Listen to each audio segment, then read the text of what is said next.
Hello.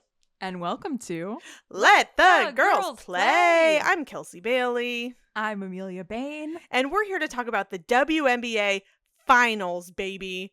Feels like just yesterday we were talking about the semifinals because this was the fastest finals in the West. It was so short. It was you blink and you miss it. You blink and there's a championship title back in Las Vegas. This WNBA championship was brought to you by Dyson because, honey, it was a sweep. Ooh. Been sitting on that. That is pretty good. Been sitting on that. She's been holding a little crumpled piece of paper for a few days. Just waiting for someone to be like, how was the WNBA Finals? And I was like, it was a sweep.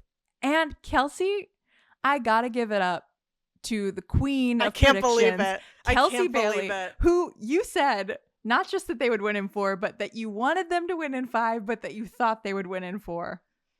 I have never been more surprised by myself. I think you have really absorbed a lot of basketball over the last few years. I think we got to change this to Let the Girls Play, one non-expert and one expert. Yeah, one ball knower and one absolute a classic fool. Yeah. The classic fool. That's me. I'm the classic fool. I think when we started the podcast, I think I knew more about the WNBA than you did, but not anymore. Oh, how the turntables have turned tabled. to quote Michael Scott. Mm-hmm. Yeah. No, it's honestly really beautiful to see somebody, I've passed the baton and Kelsey has just run ahead of me. And I will never catch up. I'm Sha'Carri Richardson, and I'm going. You're looking back, smirking. Yeah, at I'm me. smirking. Yeah. I'm doing this as I cross the finish line. I'm wiping my head from sweat.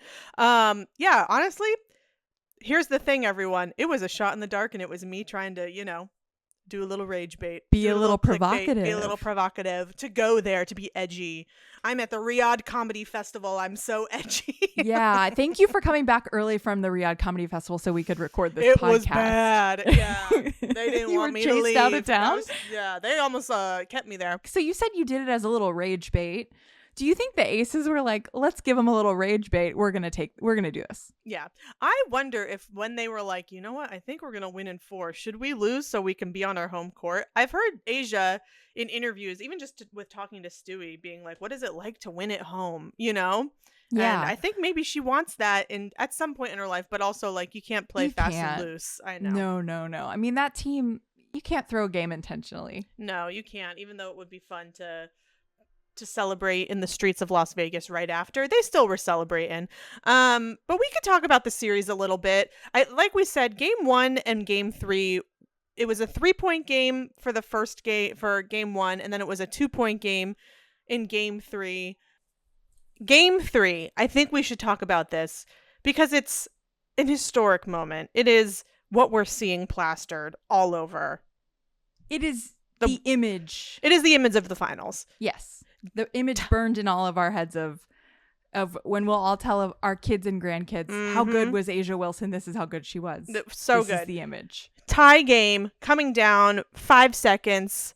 Aces inbound the ball to A'ja Wilson with 2.2 seconds to go. Number 22, as if the gods have written this. Yes. It made me feel religious for a moment, if I can just say. That's God. That's on God. And that's God. 2.2 seconds to go. A'ja Wilson with a fadeaway, mid-range, jumper, whatever we want to call it. I just said that I was an expert, but I'm not an expert. I don't remember. No, I think those were right. I think they were all right. Yeah. Gets the shot over 2 defenders from Phoenix. Over DeWanna Bonner and Alyssa Thomas. Over an engaged couple. Over an engaged couple, 2 incredible defenders. 2 long, especially DB, long arms. Yeah.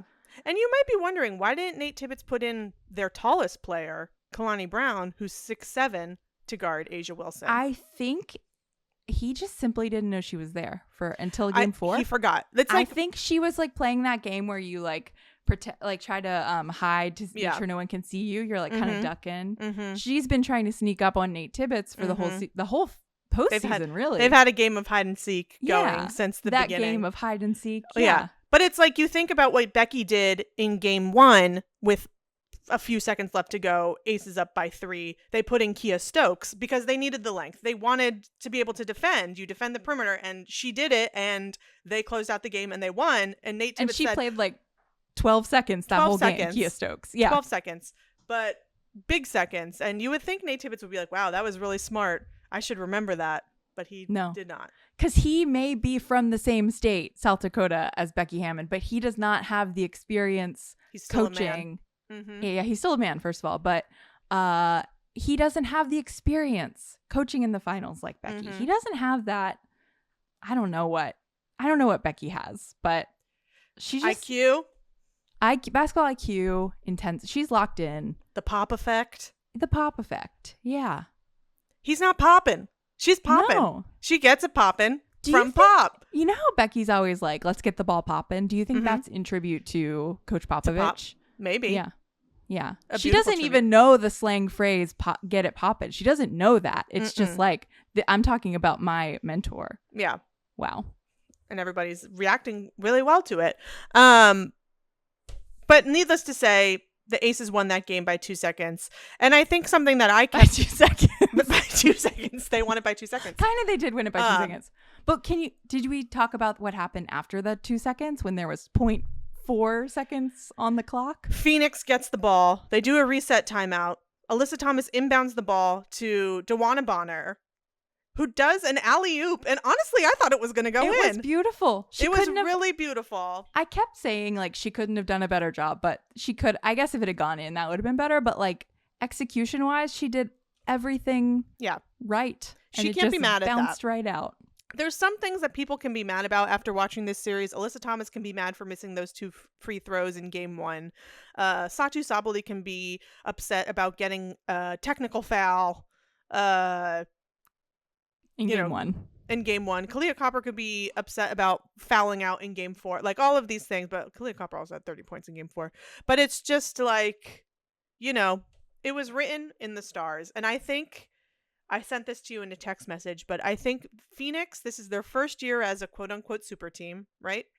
Or with their big lineup, their new big lineup.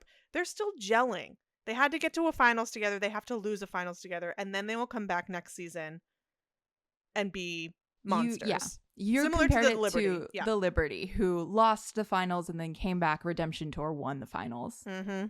But I did text you back and I said, but the Liberty did win at least one game. That's true. In the finals. But is that not even more juice?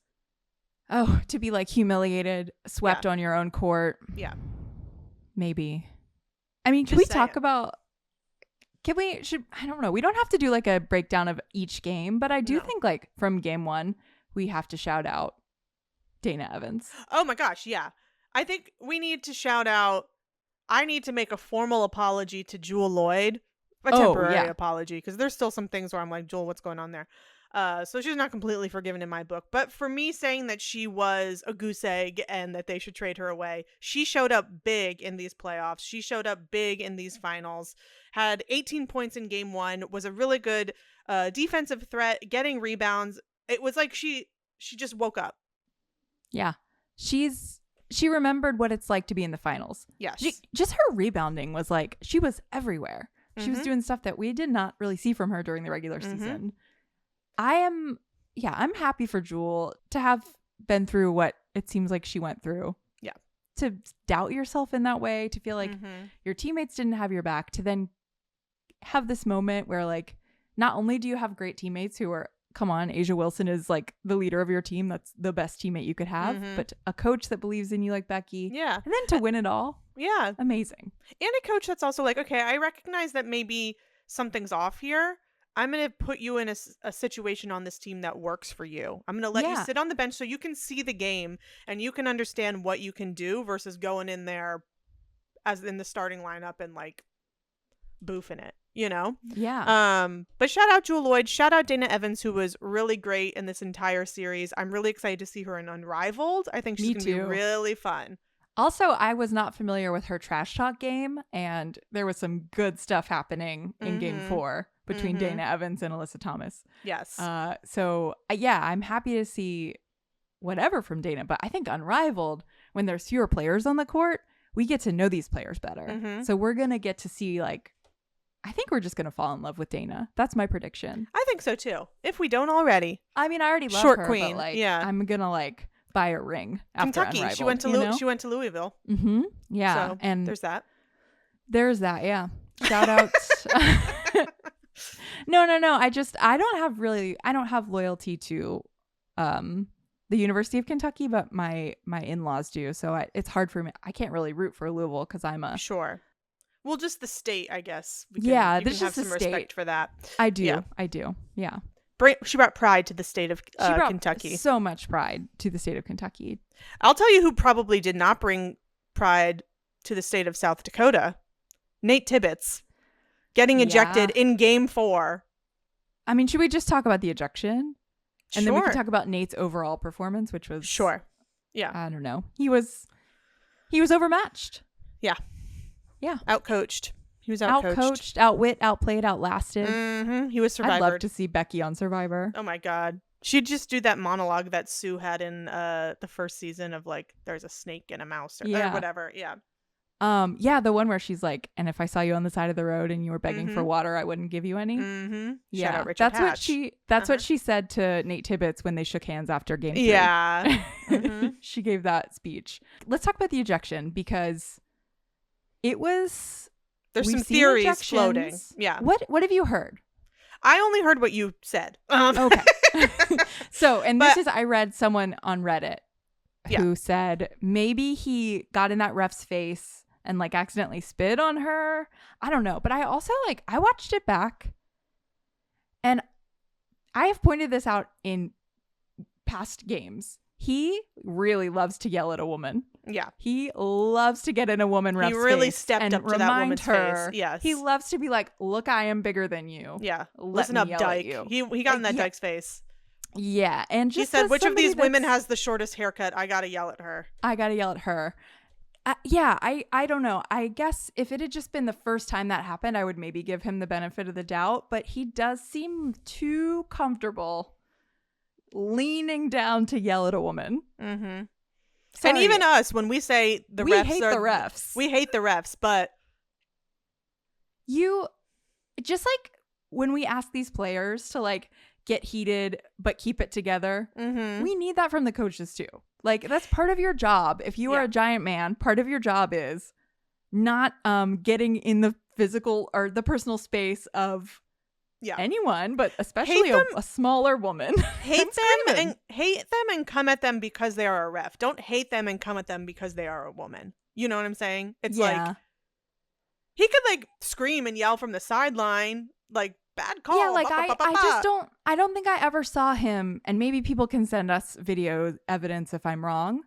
I never saw him give that same body language and that same kind of, I don't know, energy to one of the men wearing. And until someone sends it to us, until someone's Rudy Golvain or whatever his name is always one of the male refs. And I know it's annoying to be like, your man was yelling at a woman, because whatever, you can yell, but you can't yell. Not like that. Well, you get ejected. It just looked and I don't know. I feel like I had a friend growing up whose dad would really yell at the kids, and I don't know. I just was sort of it. You yell at your wife. I can tell you yell, if you even have a wife still. Yeah. You yell at her. Well, she's gone. She packed a bag. She said bye. Yeah. But I will say, he got ejected. It lit a fire within the team. Maybe that was part of the strategy of I'm going to get this team amped up or whatever. Maybe he was like, listen, I'm not doing a good job coaching. I got to see myself out. And guess what? Christy Tolliver, former WNBA star, took the reins. She put Kalani Brown in. Kalani Brown had at least 10 points coming off the bench. Yeah. More productive than Natasha Mack the entire series. Don't know why. What's going on there? And Asia was still scoring because she's unbelievable, but she was at least kind of contesting some shots that, making Asia shoot from a little further out. Yeah. Yeah. I think I don't know why you live and you learn. I don't know why I think he must have I'll say it again, he just forgot she was on the team. Mm-hmm. She did hide and seek too good. Yeah. She's too sneaky. But all of that to say, congrats to the Aces. Third chip in 4 years. Incredible. Incredible. Asia Wilson, the first player to ever win MVP, Finals MVP, Defensive Player of the Year, and have the scoring title in the same season. I think in the men's or women's NBA. And I think she and Bill Russell are the only players to have 3 titles within 4 years or something from all the NBA and all the WNBA. So put some respect on her name. And I think, you predicted things correctly way better than me. But I do want to say, halfway through the season when the Aces were so bad, I definitely said at one point, I don't care, they could be the last seed. If they get to the playoffs, they can make a run and win because they have the best player in the world. Find the clip. I mean, it would be my responsibility to find the clip. Or if you're a listener, find the clip. Yeah, find the clip. Find the clip of Nate Tibbetts getting in a guy's face, and find a clip of Mima saying that. Yeah. But really, I think we had a whole episode where we were sort of melting down about what does it mean that the Aces are bad. Mm-hmm. I said it meant that Asia was going to go to Atlanta next season. Y'all can forget that. Yeah. But I think we talked about it so much just because it was so confusing, just because it didn't make any sense. And I think what the Aces did with this win is just remind us that they're human. The best. And the best. Well, with this season that they're human. But with this championship that they're the best. You can't fuck with them. And when they're playing the best to the best of their abilities, nobody can touch them. When Becky's on her coaching game, when Asia's doing it, when J.O.'s doing it, when Chelsea Gray's doing it. Yeah, they're just so good. And it's making me really bummed out thinking about being a Liberty fan next year. It makes us, Imagine what would have been if it was the Lynx Aces. That would have been so It would have been fun. If we'd had a healthy Fee going up against Asia. I'm bummed out because I think something was going on with Alyssa Thomas in this finals. Because that matchup, not just Alyssa versus Asia, but like the teams it shouldn't have been a sweep. Like, I'm kind of mad, to be honest, that it was a sweep. This is maybe like a theory, but the Phoenix they were on the ass of the Liberty. They were on the ass of the Lynx. They were playing hard basketball. They were being physical and aggressive, and then we had this call out to the refs to do better and call more things, and maybe because the refs kind of like were being held more accountable and woke up a little bit, it took away some of that power of the Phoenix that they Mercury. Couldn't just kind of push people around in the same way. Like Alyssa Thomas couldn't just like put her shoulder down and go and drive in like she does. Yeah. I wonder if that's some of it. I'm sure. Like that they just couldn't. Yeah, because like Ka fouled out. Satu was in foul trouble or fouled out in one of those first games. Yeah, in one of the first games. And then she got her concussion in game 3. Oh, yeah. Which, prayers up for Satu. That was... And prayers up for AT. Something happened to her shoulder during game 4. She was like grimacing every time she took a shot. Yeah. I think just the Satu one, because it's like a head or neck thing, is extra scary. Yeah. And they should have had a wheelchair or a stretcher to get her off that court. Because that was... Making her walk around all of those fans was horrifying. Kathy? We needed more little Gatorade towels. Yeah.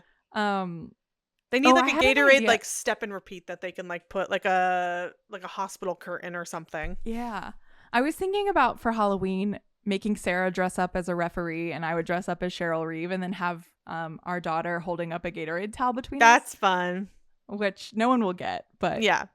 Real ones will know. Yeah. Take a photo if you do that. I guess we could talk about Kathy, huh? Oh my gosh. Kathy, I would have been faking a COVID positive test. Mm-hmm. I would have faked a pregnancy positive test. Yeah, I'm in labor. I'm going on. I didn't know I was pregnant. Yeah, hashtag I didn't know I was pregnant. That's a good excuse. If everyone you work with hates you, you have to show up to be the center of attention for a moment. You got to go on leave. You say, I didn't know I was pregnant. I just had a baby. I'll be taking my 2 months or whatever. And then they'll be so busy thinking, did she look pregnant? Trying to recount in their brain if you looked a little bloated or something. Holy shit. It's a great excuse. It's a really good excuse that I will be using at some point in the future. I didn't know I was pregnant. Kathy faked a pregnancy and I did not fake a pregnancy. No, she said, I'm not pregnant. Yeah. She said I'm gone going through the change. Yeah. I'm going to show up here and act like everything's fine. I'm going to smile through it. Smiling through it all. Yeah, that's my life. Hey. She got her ass booed. Multiple times. Things are really bad because the Phoenix fans stuck around after watching their team on their own court lose. They stuck around specifically, and I saw some people online say we waited specifically to boo Kathy. So shout out to X Factor for, thinking big picture. Yeah. I'll be honest. I thought there could have been more. I thought it could have gone on for longer. There was a guy doing double middle fingers right behind her. Yeah. And it was also very fun to see the reactions of the players right behind her. Like you saw Jewel Lloyd be like, and then the picture of Asia, her reaction. It's like, yeah. She's poor little Holly Rowe had to introduce her twice. How do you even? It's part of the job. I guess it is part of the job. I mean, do they boo Adam Silver? Is that his name? Yeah, Adam Silver. I think he also kind of sucks, but he is more likable, or more like personable, maybe. Skeletor ass. Who was talking? There was like somebody in the end. Oh, it was Candace Parker actually was talking about like when my wife had our third kid, Adam Silver reached out and like sent a gift, and like when I retired, he texted me to like say like congratulations on an amazing career. Did Kathy? And no. And well, I think that was what Candace Parker was saying. And maybe, I don't know if she did. I think what she was saying was like, I don't know. It's probably wasn't Adam Silver. It was probably like an assistant or, like Lorne Michaels has 3 assistants and one of their whole job is just sending gifts. Basically. Like, I think. Send a card to Paul Simon.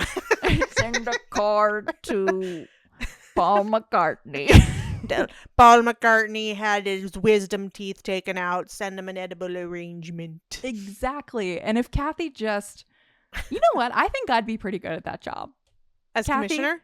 No. I think I'd be pretty bad at commissioner, but like just somebody whose job was sending cards, text, to send nice messages to the players. But yeah, I think Kathy, maybe because of her background as a businesswoman, she is not bothered by making people upset.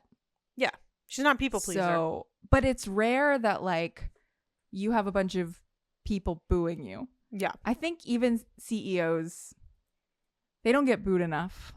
They really don't. So I like this energy. So Kathy gets booed. Asia gets MVP. She gets her trophy, which she hoists and is so happy about it. But she also gets something else that makes more of a presence than her MVP trophy. And that's a pink tambourine that she does not let go of or put away. She brings it to the press conference. She's rattling it when they're talking about respecting the players. So just shout out to Asia's pink tambourine. Shout out to the pink tambourine. Yeah, I think it's like if the image of the finals was not her shooting over AT and DB, it would be her holding that tambourine. Mm-hmm. Oh my God, I forgot to talk about this.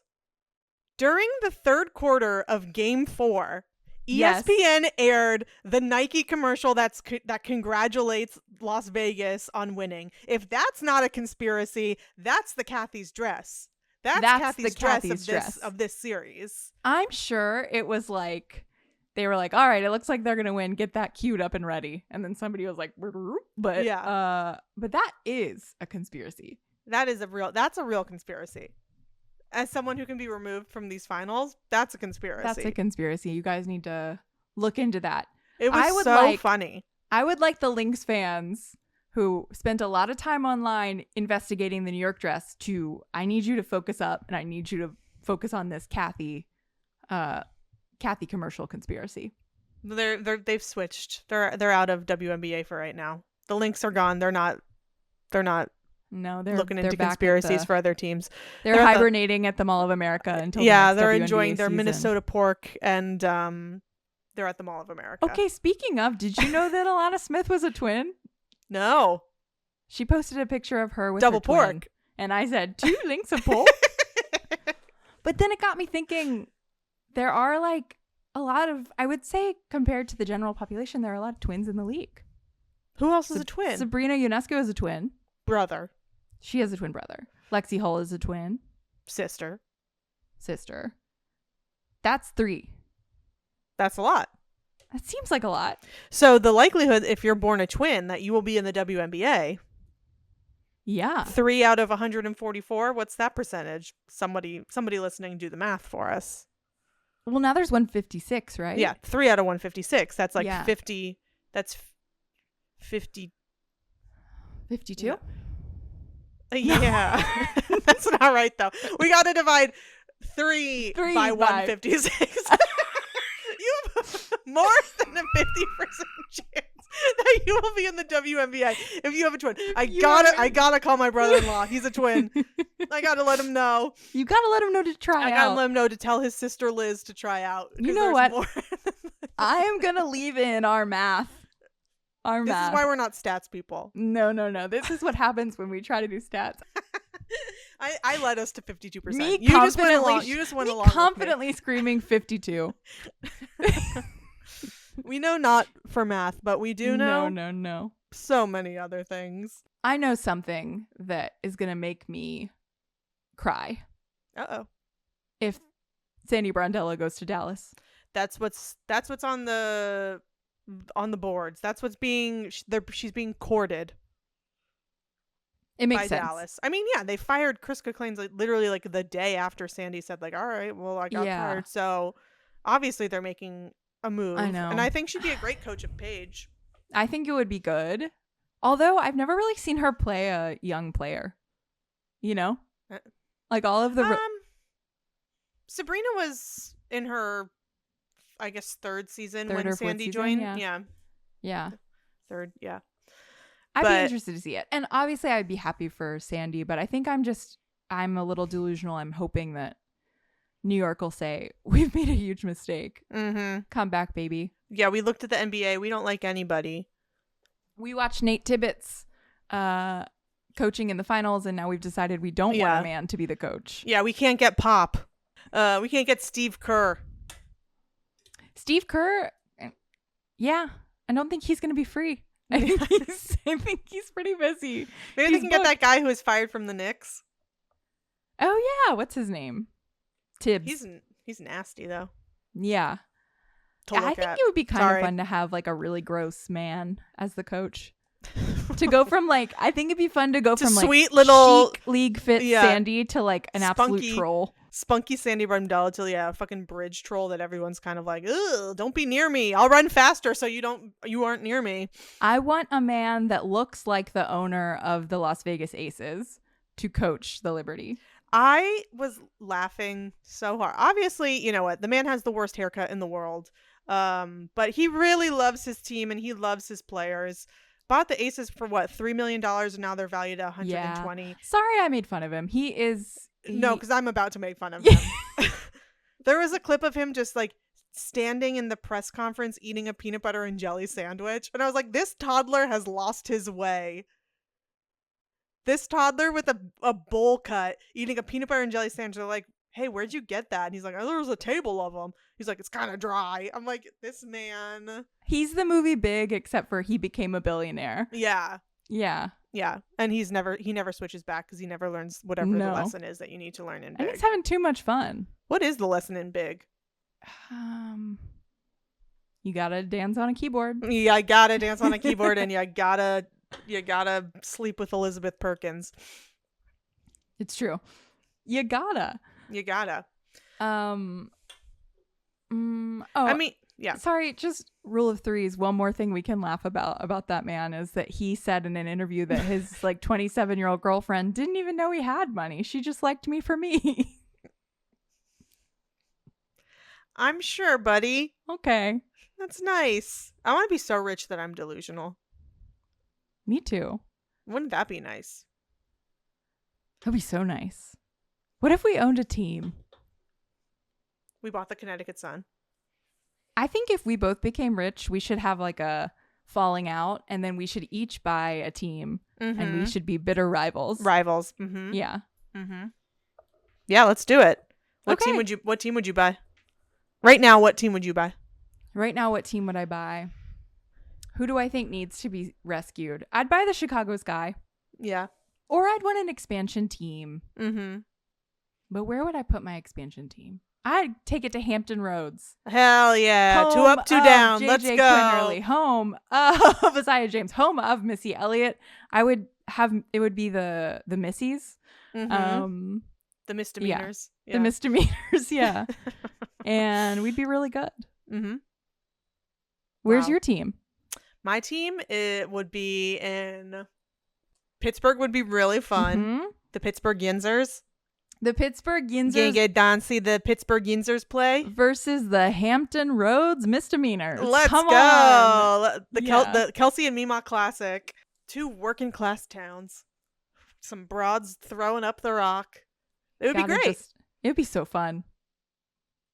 And my mom would be so happy that I'd move home. Yeah, home of Mr. Rogers. Home of the woman who wrote Hidden Figures, who went to my high school. Very cool. Shout out Octavia Spencer. Shout out Taraji P. Henson. Shout out Christine Darden, my friend's grandma, who was one of the original Hidden Figures. Whoa, that's cool. Yeah. So she'd be courtside. All right, you know what? Fuck it. Let's go. Let's go. I don't need Pittsburgh. I'm going to Hampton Roads too. Bring Hampton Roads a team. Well, Kelsey, we're going to have to get back on here soon. Once we have a little time to process this, to switch gears to talk about Unrivaled. Once Fee and Kathy have their sit down. Is it happening? Because she keeps canceling. I mean, if it happens. Their Mafia Sopranos sit down. I'm sure, they've got just a few more weeks for this negotiation to happen. Safe to assume it won't. Remember in the L Word when they have that like Mafia sit down episode? Mm-hmm. With what's her face and her lover Cindy? Don Denbo and her lover Cindy. Don Denbo and her lover Cindy. Yeah. It was like a sit down between Don Denbo's people and then just like the L Word cast. Yeah. Gosh. The people who supported Kit's Hit Club or whatever it was called. Hit Club. Hit Club. It's a hit. It's a hit. It's a hit club. Gosh, I love that show. Wow, maybe I'll go to Pam's Coffee after this and pay my respects to Pam Grier. We might take a week or 2 off, but also if something crazy happens, we will hop on to record. We can't stay off the cans. Because why? Everyone involved with the WNBA is a hero. Except the refs.